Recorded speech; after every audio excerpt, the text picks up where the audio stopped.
All right, so you're ready to like journey down the yellow brick road, but with a twist. Ooh, a twist, huh? Yeah, because today we are deep diving into Gregory Maguire's Wicked.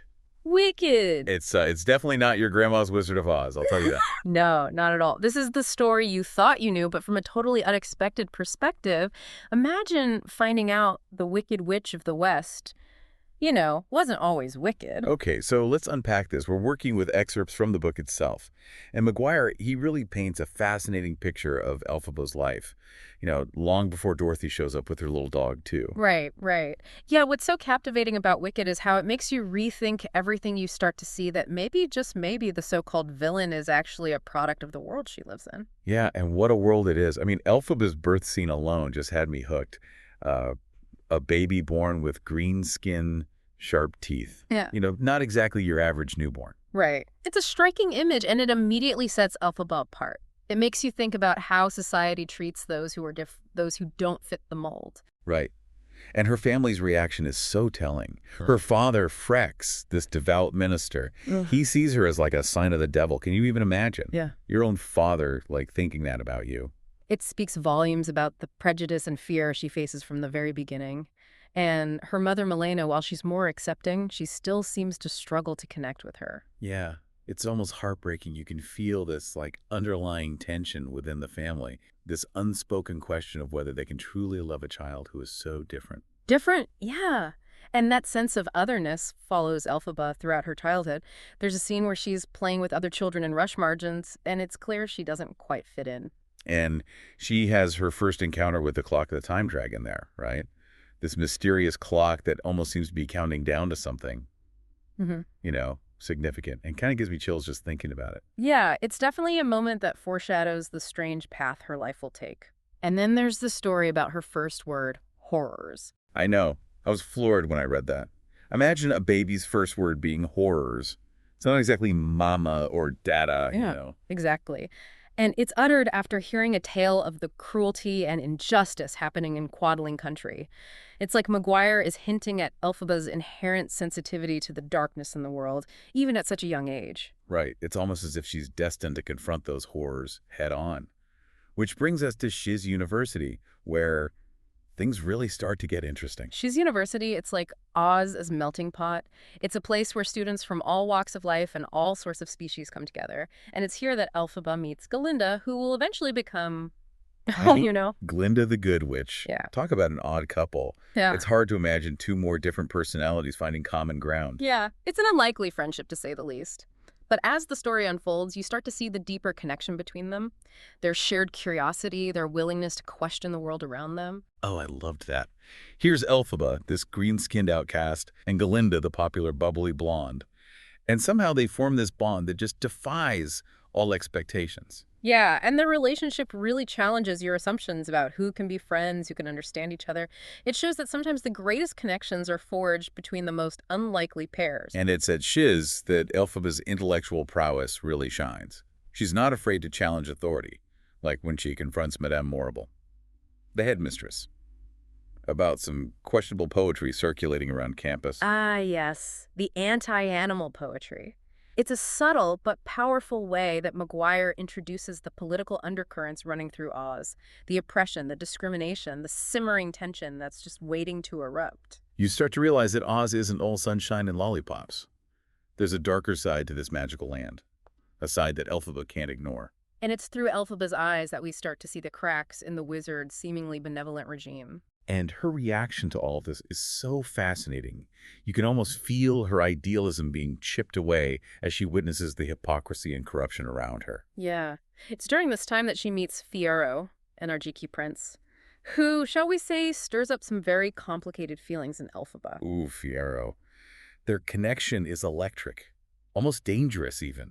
It's like they're both searching for something more, something real in a world that feels increasingly artificial. And the relationship challenges the rigid social structures of Oz, the preconceived notions of who should be with whom. It's a reminder that love and attraction don't always follow the rules. And it's this defiance, this willingness to question everything that ultimately leads Elphaba down a path that will change Oz forever. It's the beginning of her transformation into the Wicked Witch. But as we delve deeper into the book, you start to wonder if that label is really accurate. That's the brilliance of Maguire's storytelling. He forces you to confront your own biases, your own preconceived notions about good and evil. He makes you question whether wickedness is truly inherent or if it's a label imposed by those in power. It's like he's saying, don't judge a book by its cover or a witch by her pointed hat. There's so much more to Elphaba's story than meets the eye.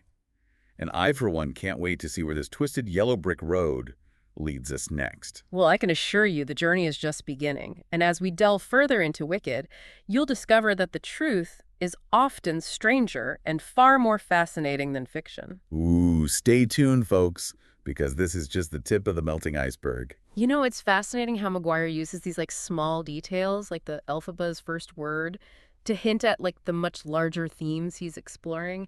It's like he's planting these seeds that will blossom later in the story. Totally. It makes you want to go back and reread passages, knowing what you know now about Elphaba's journey. Exactly. And as Elphaba grows up, that sense of injustice she seems to be born with it only intensifies. She's acutely aware of the suffering around her, especially the plight of the animals. Right.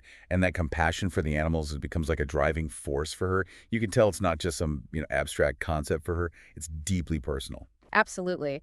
And it sets her apart from many of the other characters who seem content to accept the status quo, even if it means turning a blind eye to the suffering of others. It's interesting because even though Wicked is set in this fantastical world with witches and talking animals, it really makes you think about our own world and the injustices we see every day. Yeah, that's the mark of a truly great story, I think. It can transport you to another place, another time, but it also reflects back on your own reality, making you question things you might have taken for granted. And Maguire doesn't shy away from showing the ugliness of prejudice. Even at Shiz University, a place that's supposed to be this bastion of learning and acceptance, Elphaba faces discrimination. Yeah, it's not just about her green skin anymore. People judge her for her intelligence, her unconventional views, her willingness to challenge the way things are. It's like she's being punished for thinking differently. I mean, think about that scene with the Vinkus boy and the animated antlers. It's disturbing on so many levels. But it also raises questions about the ethics of magic, the potential for it to be used for harm. It's a chilling reminder that power in any form can be corrupted. And it makes you wonder who gets to decide what's ethical, what's acceptable, what's good, and what's wicked. Right. It's like Maguire is deliberately blurring the lines between those categories, forcing us to confront the complexities of morality. Right. And as Elphaba becomes more aware of the political machinations at play in Oz, her disillusionment grows. Especially with figures of authority like Madame Morrible, who turns out to be not quite as benevolent as she initially seemed. Oh, and then of course there's the wizard himself. Talk about a shattered illusion. Seriously. He's this charismatic leader, this supposed source of wisdom and justice. But as the story unfolds, you see the manipulation, the hunger for power, the willingness to exploit others to maintain control. Yeah, it's a stark contrast to the image of the kindly wizard from the classic Wizard of Oz story. It makes you wonder how many leaders throughout history have hidden their true intentions behind a veil of benevolence. Oh, it's a sobering thought, isn't it? And it makes Elphaba's rebellion all the more understandable. Absolutely. She sees the cracks in the system, the hypocrisy, the injustice, and she refuses to stay silent. And let's not forget her relationship with Fiyero. That's a whole other layer of complexity. Fiyero, the charismatic Arjiki prince who captures Elphaba's heart and stirs up a whole lot of trouble. Their connection is intense, passionate, and totally forbidden. It's like they're both drawn to each other's rebellious spirit, their shared desire for something more than what their society offers. And their romance throws a wrench into the wizard's carefully constructed social hierarchy. It's a reminder that love and desire can be powerful forces for change, even in the most oppressive environments. And it's through Fiyero that Elphaba starts to see that she's not alone in her fight, that there are others who are willing to stand up against injustice, even if it means risking everything. And their relationship forces Elphaba to make some difficult choices that will have far-reaching consequences. You can really feel the stakes rising as the story progresses. And then, of course, there's the looming presence of Dorothy. We know she's coming, and we know her arrival will change everything. But what's so intriguing about Maguire's approach is that he keeps you guessing. He doesn't reveal all the cards at once. He lets the story unfold slowly, layer by layer, until you're completely engrossed in Elphaba's world. You're constantly wondering what's going to happen next. How will Elphaba react? What choices will she make? And just when you think you have it figured out, Maguire throws in a twist that completely upends your expectations. It's the kind of book that keeps you on the edge of your seat, even if you think you know how the story ends. You know, one thing that really struck me is how Maguire uses color symbolism throughout the book. Elphaba's green skin obviously is a central motif, but there are all these other instances where color plays a significant role. Yeah, it's such a subtle but effective technique. Like the way he describes the Emerald City, this dazzling, glittering metropolis that beneath the surface is full of darkness and corruption. Or the contrast between Glinda's shimmering white gowns and Elphaba's more earthy, darker attire. It's like he's using color to highlight the complexities of the characters, the duality of good and evil, the blurred lines between appearance and reality. And then there's that recurring image of the clock of the time dragon always ticking away in the background, reminding us that time is running out, that fate is closing in. It's a constant reminder that even in a magical world, there are limits, there are consequences, and there's no escaping the passage of time. All of these elements come together to create such a rich, layered story. It's so much more than just a reimagining of The Wizard of Oz. It's a commentary on power, on prejudice, on the choices we make and the paths we forge for ourselves. And it stays with you long after you finish reading it. It makes you think about the world in a new way, question your own assumptions, and maybe even see a little bit of Elphaba in yourself. I think that's why Wicked has resonated with so many readers. It's a story that speaks to our own struggles, our own desires for acceptance and understanding. And it reminds us that even those who are labeled as wicked can be complex, sympathetic, and even heroic in their own way. Exactly. It's a story that challenges us to look beyond the surface, to question the narratives we've been told, and to see the world through the eyes of those who are often marginalized and misunderstood. And as we head into the final part of our deep dive, curious to hear your thoughts. What stood out to you so far? What are you most eager to explore as we delve further into Elphaba's journey and the ultimate confrontation with Dorothy?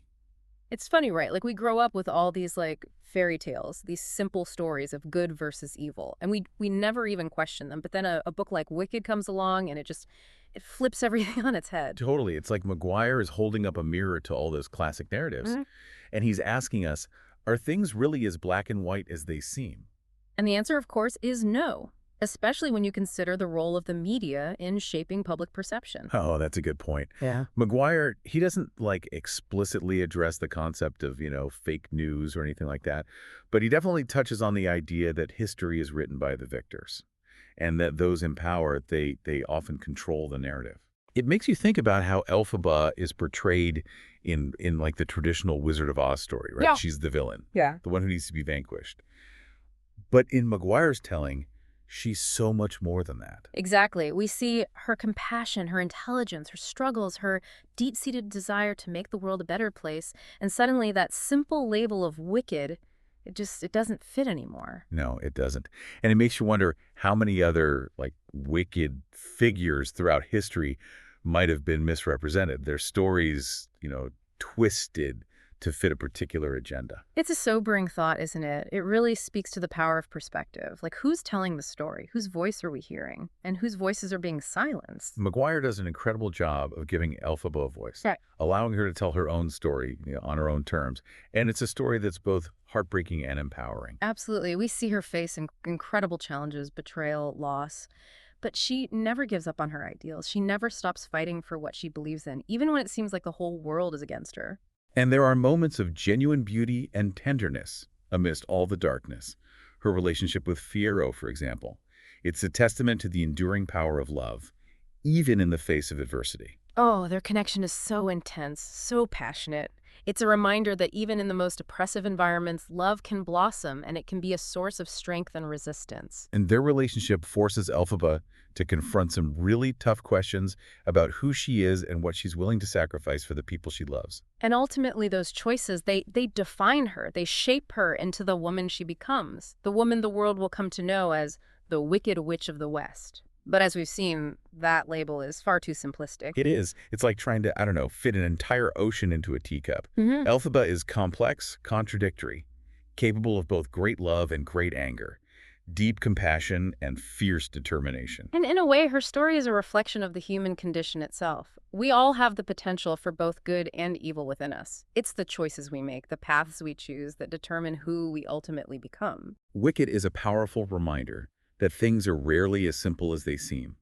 It challenges us to question the narratives we've been given, to empathize with those who are different, and to recognize the humanity in even the most unlikely of characters. And it leaves you with a sense of hope, a belief that even in the face of overwhelming darkness, there's always the possibility for change, for redemption, for a better future.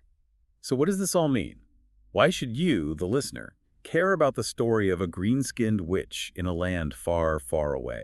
Because Wicked is more than just a fantasy novel, it's a reflection of ourselves, of our own world, of the struggles we face, and the choices we make. It's a story that can stay with you long after you finish the last page, prompting you to question your assumptions, challenge the status quo, and maybe even embrace a little bit of your own wickedness. Because sometimes it's the so-called wicked ones who are fighting the hardest for a more just and compassionate world. And that's a message worth hearing no matter what side of the yellow brick road you're on. We hope this deep dive has sparked your curiosity and your desire to explore the world of Wicked for yourself. Trust us, it's a journey worth taking. Until next time, keep diving deep and questioning everything.